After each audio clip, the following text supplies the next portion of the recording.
Malda railway station যাওয়ার পথে মনস্কামনা রোডের ওপর রয়েছে শতাধিক প্রাচীন ঐতিহ্যবাহী এই মন্দির, যেটি মনস্কামনা মন্দির বলে পরিচিত।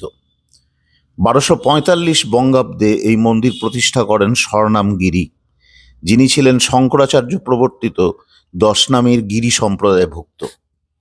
এই মন্দিরে অষ্টধাতুর ভগবতী বিরাজমান। এটি মনসাচণ্ডী বলেও কথিত। এখানে দ্বিভুজা দেবী মূর্তি সিংহবাহিনী। এই মন্দিরের বাম দিকে রয়েছে ত্রিভুজাকৃতির একটি গর্ভগৃহ, যেটি ছিল সাধক বিশ্বম্ভরগিরির সাধনস্থল। আর রয়েছে একটি সুড়ঙ্গ পথ, অবশ্য যেটি এখন বন্ধ হয়ে গেছে। ধারণা করা হয় এই সুড়ঙ্গ পথ ধরেই যাওয়া যেত পাশেই প্রবাহিত মহানন্দা নদীতে। এখানে ভক্তের মনস্কামনা অপূর্ণ থাকে না বলেই এটি মনস্কামনা মন্দির বলে পরিচিত।